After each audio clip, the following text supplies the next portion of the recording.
Quero cumprimentar a todos com a paz do Senhor. Estamos aqui para estarmos estudando mais uma lição importante. Desta feita estaremos falando sobre missões transculturais, cujo tema é sua origem na natureza de Deus, né? Um assunto tão importante, tão atual, tão necessário como é missões, não somente a transcultural, mas também a missão local. Mas o nosso viés aqui é falar sobre missões transculturais. Sou o presbítero Marcelo, eu congrego na Igreja Evangélica Assembleia de Deus. Sou professor de escola dominical há muitos anos. E aqui temos trabalhado o assunto da lição de adultos, que é esta que estamos aqui agora, e também a lição de jovens, onde está falando sobre fé, né? Eu quero convidar você que está chegando agora no canal para estar se inscrevendo, para estar nos ajudando na divulgação, também compartilhando o vídeo se você gostar, dando seu like e ativando o sininho para receber as próximas notificações, né? E quero convidar você também a ficar até o final do vídeo para juntos estarmos estudando este importante assunto. Se você tiver alguma dúvida, alguma opinião, poderá estar falando conosco também nos comentários, que na medida do possível nós estaremos respondendo. Então estaremos aí falando sobre missão transcultural, sua origem na natureza de Deus, né? O nosso textuário diz: quanto a mim, eis o meu concerto contigo é, e serás pai de uma multidão de nações. Gênesis capítulo 17, versículo 4. O amor de Deus é a verdadeira motivação do crente para realizar a obra missionária. Essa é a verdade prática. Então, na verdade, toda a atividade no cristianismo, ela tem que ser regada pelo amor de Deus. Então, nós vemos aqui que Deus está aqui, o comentarista, melhor dizendo, ele está trabalhando baseado aqui na chamada de Deus a Abraão, né? Então, nós estaremos vendo aí, inclusive a partir do capítulo 12. Nesta lição, estudaremos sobre a missão como algo que faz parte da natureza de Deus. Veremos a partir da chamada de Abraão e o plano da redenção através do patriarca. A priori, Deus tinha a intenção de fazer de Abraão uma grande nação e depois abençoar as nações através de sua descendência. Então, Deus chamou Abraão para fazer dele uma grande nação. Ele seria pai de muitas nações. E depois, a partir dessa nação, que seria a nação de Israel, eles seriam os pregadores, né, que levariam o nome desse Deus às demais nações. Por isso fala que eles seriam a bênção e também seria abençoado, né? Então, o comentarista está trabalhando baseado no capítulo 12 e no capítulo 17 de Gênesis, né? Onde conta a história de Abraão. A natureza missionária de Deus. A natureza missionária de Deus no chamado de Abraão. Paulo usa a chamada de Abraão como anúncio do evangelho primeiro, para depois ao resto do mundo. Então, Paulo ele fala que primeiro evangelho foi levado a Abraão, né? Porque evangelho no grego significa boas novas. Então, as primeiras boas novas foi levada a Abraão para depois ao resto do mundo, através de Abraão e da sua descendência, né? 4 características se pode ver no chamado, que demonstra a verdadeira atitude do missionário. Então, nós vamos basear aqui, dentro da chamada de Abraão, 4 características importantes que o missionário precisa observar antes de de ter a iniciativa de partir para o campo missionário. Então, nós temos o modelo missionário em ação. Primeiro, a ordem divina. Primeiro, temos que ter o chamado de Deus. Sai da tua terra.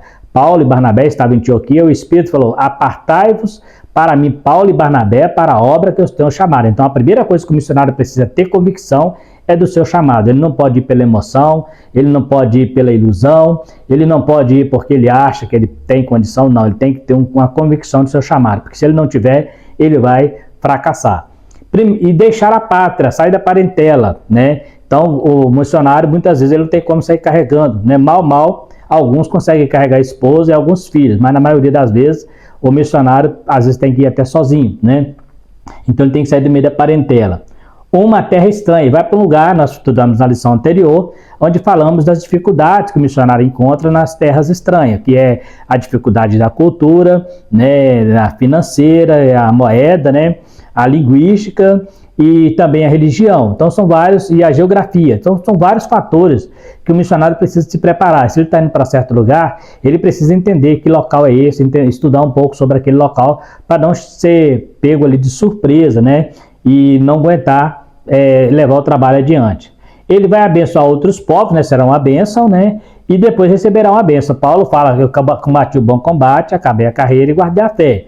Agora a coroa da justiça minha está preparada. Então a coroa da justiça é a bênção que o missionário recebe quando faz o seu papel, né? Eu quero ressaltar uma interessante aqui, algo interessante, no ponto 2 aqui, deixar a pátria e sair da parentela. Já vi algumas pessoas dizerem que quando Ló e Abraão, eles saem, né? Abraão sai levando a Ló, mais à frente os pastores de Ló e os pastores de Abraão, eles começam a brigar, né? Discutir ali por causa do pasto. E Abraão tem que gerenciar aquele problema ali. Eu já vi alguém dizer que aquele problema é porque Ló, ele fazia parte da parentela, ele tinha que ter ficado para trás. Só que isso não é verdade. Se você pegar o contexto, você vai perceber que Ló, os pais de Ló, Ló era órfão. Então Abraão adotou Ló. Então, como ele adotou Ló, Ló se tornou então filho de Abraão. Então não faz parte da parentela. A parentela ali seria pai, mãe, primo, avô, né? Todos que essa parentela Abraão teria que deixar para trás, mas a esposa e os filhos não. E Ló foi na condição de filho, né, de Abraão, ainda que ele não era filho de Abraão, ele era filho do irmão dele, mas ele adotou, né, porque o irmão dele tinha morrido, né? Então ele adotou Ló como um dos seus filhos. Observa que Abraão não saiu sozinho, só Abraão, Sara e Ló. Ele saiu com os seus servos também. Então ele tinha que abandonar, deixar para trás a parentela. E Ló, nesse caso, não faz parte da parentela que tinha que ficar. Ele faz parte do que tinha que ir com Abraão, que seria na condição de filho, né? Ainda que Abraão não entendesse, sabia que ele não era filho, mas ele tinha o dever de levar Ló com ele. Ele não poderia deixar Ló para trás, né? Por isso é importante ressaltar isso aí, né? Então ele não fazia parte da parentela. Missão como atividade de Deus no mundo. Uma das provas da atividade de Deus no trabalho de missão está na mudança de nome de Abraão para Abrão, que significa pai de muitas nações. Isso deixa claro a menção de Deus, clara a intenção de Deus na chamada de Abraão, ou seja, pai de nações, né? Então Deus tinha a intenção de, a partir de Abraão, propagar ali o seu nome por todas as nações, né? Na dispensação a chamada de Abraão dá início à dispensação patriarcal, ou seja, o período dos patriarcas. Nós temos ali as 7 dispensações, né? Começa lá na edêmica, na inocência, governo humano, e depois a dispensação patriarcal, que começa com Abraão, né? Nosso modelo de missão. É interessante que o termo missionário não é um status, e sim uma renúncia. Deixar tudo como Abraão, né? Existem pessoas que veem missões como oportunidade de fundar ministérios e viver do luxo às custas da igreja. Verdade que muitos passaram para a história como grandes avivalistas e são honrados, mas estudando a história deles, observa-se que nunca se exaltaram. Então, é interessante, é muito comum você ver hoje pessoas, né, falar, missionário fulano, a missionária, né, a irmã começa a pregar na igreja, daqui a pouco ela recebe o título de missionária, né? Isso não é missionário. Missionário é quem vai pregar para pessoas que não ouviu a palavra. Quando eu estou pregando para a igreja, eu estou fazendo o papel de um pastor, né, de um mestre, mas nunca de um missionário. Missionário é quem tem uma missão de levar o evangelho lá fora. Então, às vezes a gente vê muita gente falar, eu sou missionária, a missionária fulana, nunca atravessou nem a rua, nem a cidade dela para evangelizar, só prega dentro de igreja para crente e tem o título de missionário. Temos também aqueles que dizem que é missionário, que fica atrás de um púlpito pregando a palavra de Deus e fala que é missionário porque fundou a igreja. Missionário, ele funda a igreja, sim, né? Mas ele funda a igreja em locais que não tem igreja, né? Então, fundar a igreja onde já tem igreja, pode ser que seja uma missão, mas não quer dizer que porque ele fundou a igreja ele é um missionário. Ele fundou uma igreja, mas não quer dizer que só porque ele fundou aquela igreja ele é um missionário, né?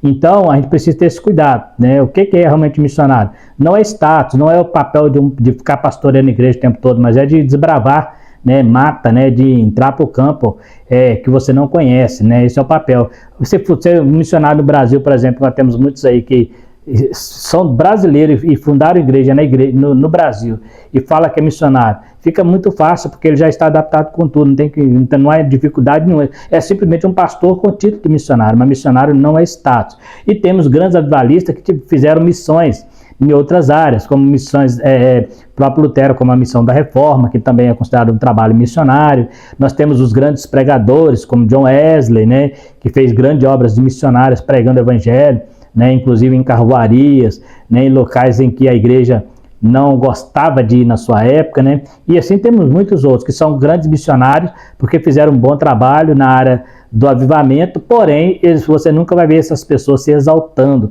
são honrados pelo trabalho que fizeram, mas nunca buscaram essa honra. Então não é um status, mas é uma renúncia, né? Tem gente que quer ser missionário, mas quer ser missionário em lugares, em países de primeiro mundo, né? Aí vai para lá e diz que é missão, né? Não estou dizendo que não possa acontecer, pode sim, mas se você está indo para lá com a intenção de, porque é um país de primeiro mundo e não pelo chamado, é um risco muito grande de não ser um missionário, simplesmente um oportunista, né? O amor de Deus, o princípio fundamental da história da redenção. O amor de Deus. O amor de Deus é a base não só de missões, mas de toda atividade no cristianismo. O Deus que se revelou no Antigo Testamento sempre foi um Deus amoroso que sempre desejou resgatar o homem. Vemos isso na preparação do resgate do homem após a queda. A promessa de uma redenção estava lá em Gênesis 3,15 e foi a partir da promessa a Abraão que essa promessa se concretiza, sendo este ascendente de Cristo. Então a gente vê que a base do amor, a base do cristianismo é o amor, já falamos sobre isso, né? E Deus sempre se revelou um Deus amoroso, sempre com aquela intenção de resgatar o homem, né? Desde lá do Éden, né? Quando o homem pecou, ele já providenciou, né? A Bíblia diz que o Cordeiro foi morto mesmo antes da fundação do mundo. Então Deus já tinha um projeto para a salvação, para resgatar o homem. Então Deus já era um missionário, mesmo antes da missão, mesmo antes de houver necessidade de fazer missão, a missão já estava no coração de Deus, né? E a partir da promessa de Abraão, ele começa a concretizar esse projeto, que é chamando Abraão, e a partir de Abraão, ele se torna pai de nações, e a partir dele também nasce ele é o ascendente, né, de Jesus, o nosso Redentor, né? Redenção no Antigo Testamento. Antes de Deus preparar seu filho para Redentor, Deus trouxe vários tipos dessa redenção, tipos que eu digo aqui é no sentido de tipologia, dessa redenção nos rituais da lei. Isso começa pelo Cordeiro Pascual, o Cordeiro Emissário, entre outros símbolos nos rituais cerimoniais. Então, quando você vai estudar, por exemplo, o livro de Levítico, onde tem ali todos aqueles cerimonial, e se você comparar com o livro de Hebreus, você vai perceber que tudo ali que acontecia apontava para o nosso Redentor, apontava para Cristo, o Cordeiro Pascual, né, o bode emissário que era enviado para o deserto, todo tipo de sacrifício ali, né, a oferta de cereais, o pão da proposição que representava Cristo como o pão da vida, tudo aquilo que estava ali, né, representava é sombra, como diz o próprio escritor Hebreus, que é sombra de coisas futuras que viria a acontecer. O que é uma sombra? A sombra, ela é uma imagem irreal, né, irregular de algo. Então, quando você vê uma sombra, você não identifica. Você sabe que é a sombra de alguém ou de alguma coisa, mas você só identifica aquela coisa e não a sombra. Então, o Velho Testamento, ali, a lei, né, todo aquele cerimonial ali era a sombra que apontava para Cristo, né, o verdadeiro Cordeiro de Deus, o verdadeiro e único Cordeiro de Deus. Os outros eram só tipos de Cristo, né? Então é importante observar que já no Antigo Testamento Deus já estava preparando Israel para receber o Redentor, para receber Jesus Cristo como seu verdadeiro Redentor. Israel sempre esperou esse Messias prometido, né? A redenção no Novo Testamento, a nossa redenção só pode ser feita pelo sacrifício de Cristo na cruz. Ela envolve algumas etapas, a saber, arrependimento, conversão, regeneração, justificação e santificação. Então são 5 passos para a nossa redenção acontecer. Ela começa a partir do arrependimento. Nós estudamos na lição também, em lições anteriores, que a palavra arrependimento significa mudança de pensamento, que no grego é metanoia, mudar de pensamento, né? Então, a gente precisa entender, né, voltar atrás. Então vamos aqui para esses 5 tópicos aqui detalhados. 5 passos que abrangem a salvação. Primeiro, arrependimento expressa a mudança em nossa consciência, fazendo-nos sentir tristeza pela vida sem Deus. Então isso é arrepender, eu sentir o desejo de voltar para Deus e entender que sem Deus eu sou uma pessoa triste e posso perder minha salvação. Então isso é arrepender, é tomar um novo rumo na vida.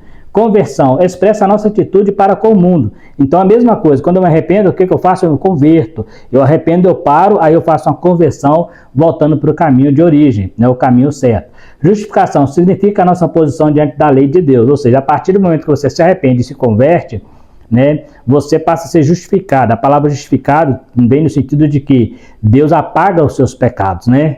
E depois vem a santificação, é a continuação da salvação, e é afastar-se do pecado e viver para Deus. Nós estudamos em lições anteriores sobre a santificação em 3 estágios na vida do cristão, né? A posicional, a causal e a final, né? A posicional é quando a pessoa, a causal quando a pessoa aceita a Cristo, posicional é quando ele fica na presença de Deus, e a final é quando ele será glorificado com a santificação. As duas primeiras não são absolutas, mas a última é absoluta, a santificação absoluta, e acompanhada da perfeição lá nos céus. Então, é importante isso aí. São 5 passos: arrepender, converter, regenerar, justificar e santificar. E você diz assim, mas a pessoa que arrepende e não converte, nem sempre. Existem pessoas que arrependem, mas fazem igual Judas, né? Ele arrependeu, mas o que ele fez? Ao invés de ele se converter, ele cometeu suicídio, né? Então, nem todo mundo que se arrepende se converte. A visão bíblica do caráter transcultural da missão. Um Deus missionário. Nós falamos muito sobre isso na primeira lição, onde eu falei do termo missio Dei, né, que é um termo latim, significa missão de Deus. Falamos sobre a missão integral, né, o evangelho todo, para todo homem, para o homem todo. Falamos sobre isso. Então, Deus sempre foi um Deus missionário que sempre quis resgatar o homem no seu todo, né? No Antigo Testamento, vemos o projeto de Deus para resgatar o homem.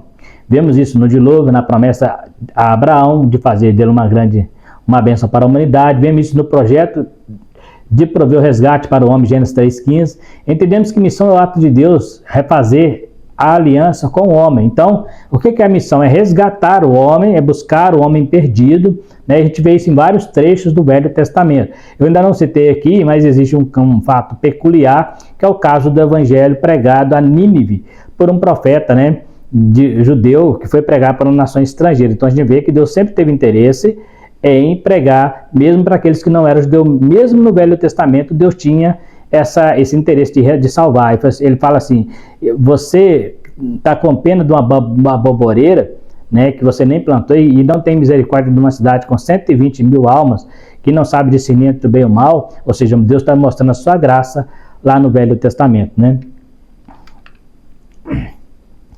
A escolha de Israel e sua missão. O projeto de Deus era separar Israel como um povo peculiar para cumprir o seu propósito. Porém, tanto Israel quanto Judá caíram na apostasia, sendo levados para o cativeiro, para o exílio, invalidando o projeto de Deus através deles. Então, a gente vê aqui, o projeto de Deus é resgatar o homem através de Cristo, usando o homem, respeitando a sua livre escolha. Eu vou falar um pouquinho sobre essa questão de livre escolha, né? Mas aqui nós vemos aqui que nós temos o caso aqui, citando Israel, né, e Judá, 2 reinos, Reino do Norte e Reino do Sul. Essas duas nações, que é a mesma nação que se dividiu no tempo de Salomão, dos filhos de Salomão, Reboão e Jeroboão, o reino de Israel, em 722, ele foi levado cativo para a Síria, em 586, o reino de Judá. Então eles deixaram de cumprir o seu papel por causa da desobediência e da idolatria. Mas não era essa a vontade de Deus. A vontade de Deus é que eles permanecessem como nação e ali eles pudessem ser propagadores do evangelho. Então, mas o projeto de Deus é resgatar o homem através de Cristo, usando o homem, né? Respeitando sua livre escolha, porque Deus também não obriga, né, a pessoa a aceitá-lo e nem a fazer a obra dele. Então ele vai resgatar o homem através de Cristo, usando o próprio homem como instrumento. Nós estamos falando de missionários, né? Aí nós temos aqui, quando eu falei sobre respeitar o livre-arbítrio, nós temos 2 termos teológicos, que é a sinergia e a monergia. O que significa isso? Na sinergia, Deus entra com a graça e o homem com arrependimento. Ou seja, Deus dá o primeiro passo e o homem o segundo com arrependimento. Ou seja, Deus entra com a graça, mas cabe ao homem a tomar uma atitude. Essa é a ideia que nós defendemos, a sinergia, né? A ideia que nós, vamos dizer assim, arminianos, por exemplo, né, defendemos o livre-arbítrio do homem poder escolher arrepender ou não. Já a monergia, né, que é uma doutrina voltada mais para o reformado, Deus entra com a graça e o homem não pode resistir. Segundo essa doutrina, o homem não participa em momento algum nesse processo. Então, na monergia significa que Deus entra com a sua graça e ela é irresistível. É uma teologia da reforma, dos reformadores, né? Da reforma, melhor dizendo, da teologia reformada, né? A graça irresistível, né? Nós, né, arminianos, não cremos nessa teoria. Nós cremos que Deus deu ao homem livre-arbítrio. Não vou entrar aqui no mérito, só para você entender que existem esses 2 termos teológicos. A sinergia, que é mais voltada para Armínio, e a monergia mais voltada para Calvino, um calvinista, né? O primeiro passo para a salvação é de Deus. O arrependimento é uma resposta a esse chamado, né?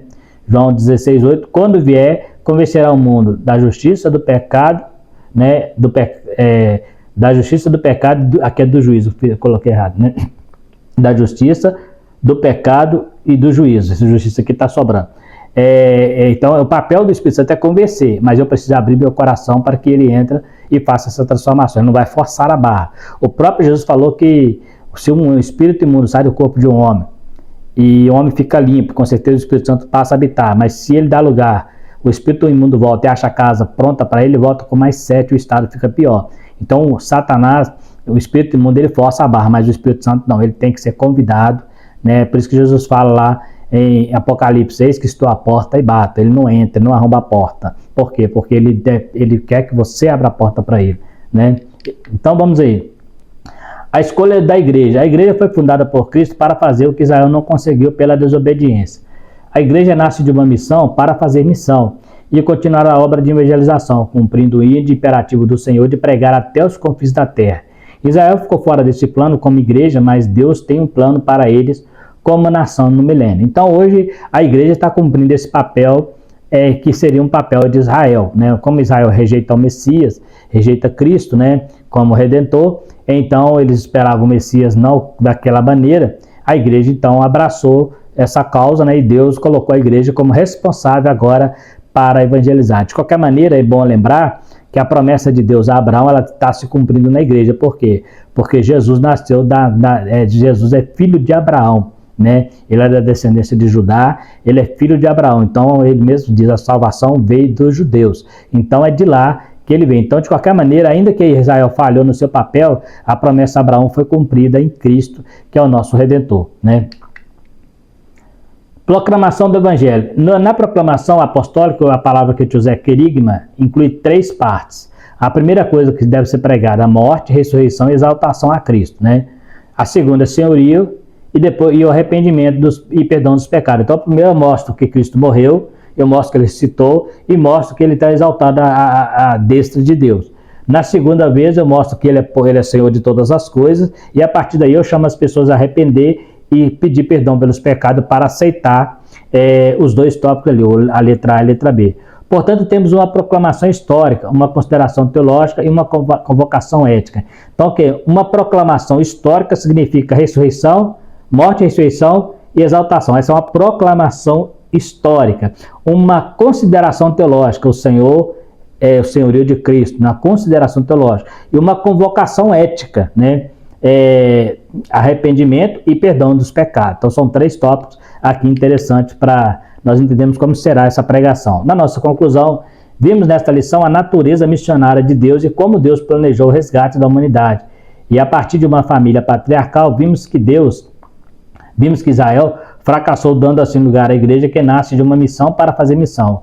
A igreja revestida para fazer missões. Então a gente viu aí, né, uma lição muito tranquila, inclusive alguns pontos até repetido, né, da primeira lição, porque na primeira lição também falamos um pouco sobre isso, mas fica aí então entendendo, né, que a missão ela faz parte da natureza divina, está no coração de Deus. Não é algo que nasceu no coração da igreja, não é algo que nasceu no coração do missionário, é algo que nasceu no coração de Deus, e ele transmitiu isso para a humanidade através dos seus missionários. Este é o papel da igreja, este é o papel do verdadeiro missionário. Todos nós somos missionários, sendo local ou transcultural, mas todos nós temos o dever de estar pregando esta palavra, levando essa mensagem de salvação ao homem enquanto é tempo, né? E também transpondo barreiras. Existem muitas nações onde o evangelho ainda não chegou, existem muitas nações onde é proibido pregar o evangelho, onde enquanto aqui a igreja fica amontoada uma em cima da outra, existem lugares